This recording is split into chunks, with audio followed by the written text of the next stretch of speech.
Dumulog sa Bombo Radyo Kawayan ang pamunuan ng Barangay Santa Jacinta, Palanan na Isabela upang madrig ang kanilang hiniing hinggil sa hindi pa umano na ibibigay na forward track sa lahat ng mga barangay sa kanilang bayan. Sa panayam ng Bombo Radyo Kawayan kay punong Barangay Alexander Magas, sinabi niya na una siyang sumulat sa tanggapan ng puno ng lalawigan ng Isabela noong November 2025, subalit hanggang ngayon ay wala pa siyang natatanggap na feedback hinggil sa naturang hinaing. Anya, malaking tulong sanang naturang truck para sa bawat barangay sa lalawigan, kaya naman nais din nilang makatanggap nito dahil sa ang Palanan lamang umano ang katangi-tanging bayan sa lalawigan na hindi nakatanggap nito. Ito'y gagamitin sana ng mga magsasaka sa kanilang bayan para sa paghahakot ng kanilang mga ani, lalo na at wala ni isang sasakyan na nagagamit sa ngayon para sa kanilang aning mais at palay. Nanawagan naman siya kaya Isabela Governor Rodito Albano III na mabigyan sila ng truck na magiging malaking tulong sa kanilang mga kababayan. Ganito ang bahagi ng pahayag ni punong Barangay Alexander Magas.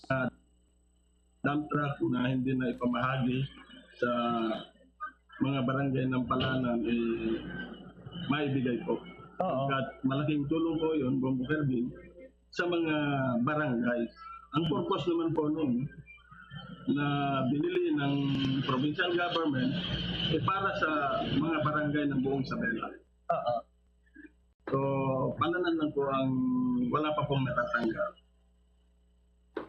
Higinit naman ng Liga ng mga Barangay sa nasawing bayan na nagkaroon ng kasunduan ang mga miyembro na mananatili na lamang sa local government unit ang mga sasakyan dahil sa posibleng mahirapan ng mga barangay sa maintenance at gas nito.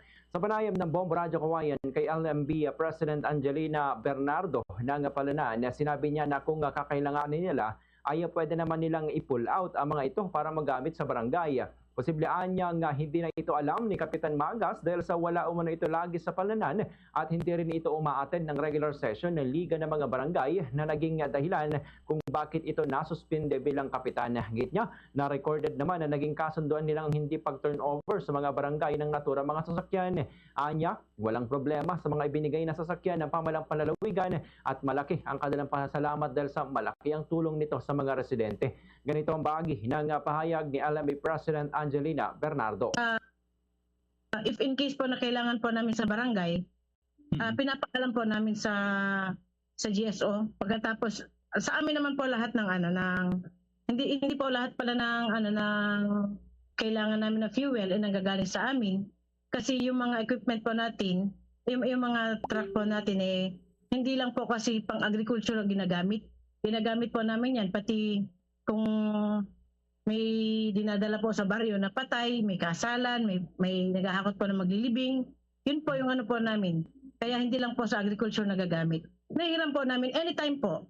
Maganda nga po if in case nga po na kailangan po namin for graveling, halos lahat po ng truck nagagamit po namin sa isang barangay. Samantala, paiimbestigahan ng pamalang panlalawigan ng Isabela ang dahilan kung bakit hanggang ngayon ay hindi pa rin naipapamahagi sa Palanan ng mga trucks na nakalaan para sa mga barangay nito. Sa panayam ng Bombo Radyo Kawayan kay Governor Rodito Albano, sinabi niya na ngayon lamang nakarating sa kanyang isyong ito dahil sa batay sa kanyang pagkakaalam ay naibiyahe na lahat ng trucks para sa mga coastal towns ng Isabela, kabilang na ang Palanan dahil sa ang mga ito ang pangunahing nangangailangan ng transport vehicle para sa kanilang mga ani.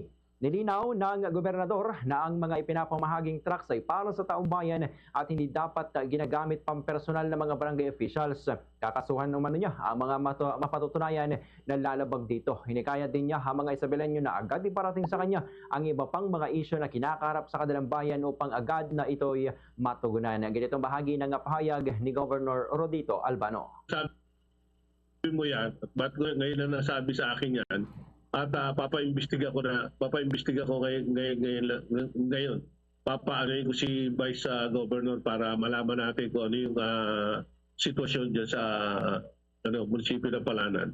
Kung bakit hindi pa naibibigay yung mga truck nila. Opo. Alam ko lahat na ibiyahin na namin yung mga trucks dyan. Lahat ng coastal towns nabigyan na namin ng truck. Walang hindi walang bayan na hindi namin na binigyan ng walang barangay na hindi namin binigyan ng mga truck. Lalo na doon. Ayun ang mga nangangailangan talaga hindi sa coastal towns, di ba? Fast sa radyo, Bombo!